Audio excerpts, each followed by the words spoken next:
इस वीडियो में life membership fees से रिलेटेड जो भी टॉपिक एग्जाम में आ सकते हैं वो मैं यहाँ पे कवर करने वाली हूँ। देखो, लाइफ मेंबरशिप फीस क्या है कि मेंबर ने मेरे को जिंदगी भर का फीस अभी दे दिया, क्योंकि जिंदगी भर का फीस उन्होंने मेरे को अभी दे दिया है, तो ये मेरे लिए क्या होगा। अगर आपको जिंदगी भर का फीस किसी से मिल जाता है तो अब आपको फ्यूचर में उसको सर्विस देना पड़ेगा। तो ये आपके लिए क्या हुआ, लाइबिलिटी। अच्छा, इसका जर्नल क्या होगा। मेरे को फीस मिला है तो मेरे पास कैश आया है, तो cash account debit to life membership fees. ठीक है। अब हम लोग को पता है कि एनटीओ में कैश तो नहीं होता है, रिसिप्ट एंड पेमेंट होता है। तो कैश की जगह हम लोग क्या लिख देंगे, रिसिप्ट एंड पेमेंट।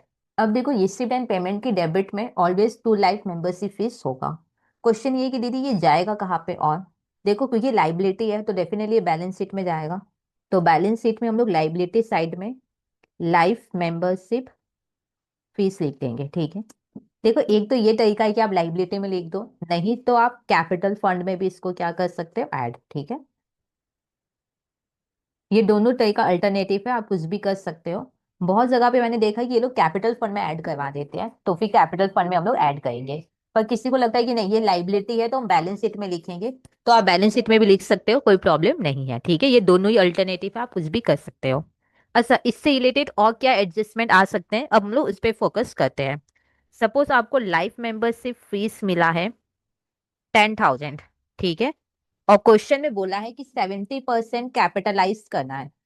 ठीक है, यानी कैप 70% मतलब 7,000 कैपिटलाइज करना है, मतलब कैपिटल में क्या करना है, मेरे को ऐड करना है। हाँ या ना। तो फिर 3,000 कहाँ जाएगा, पीएल में। इसमें कोई प्रॉब्लम, ये आप ध्यान रखना, अगर 70% कैपिटलाइज करना है मतलब 7,000 कैपिटल फंड में ऐड करना है, तो फिर 3,000 में पीएल में जाएगा। ठीक है। पीएल में भी कहाँ जाएगा, एक्सपेंस साइड या इनकम साइड, क्योंकि लाइफ मेंबरशिप फीस मिला है तो ये डेफिनेटली इनकम साइड में जाएगा। अब आप बोलो कि थोड़ा सा बैलेंस शीट हम लोग को यहाँ पे क्लियर कर दो कि क्या होगा।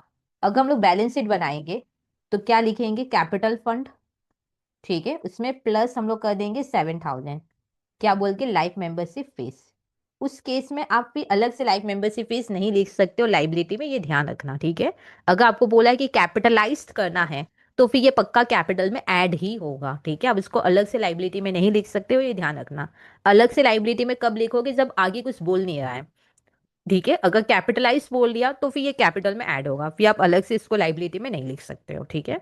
ओके, तो एक चीज आप ध्यान रखना, टोटल लाइफ मेंबरशिप फीस 10,000 है, तो कैश बुक में 10,000 जाएगा, रिसिप्ट एंड पेमेंट में 10,000 जाएगा, 7,000 कैपिटल में ऐड हो जाएगा। ठीक है। और 3,000 टीएल में जाएगा। ठीक है, तो ये पॉइंट एग्जाम में आ सकता है।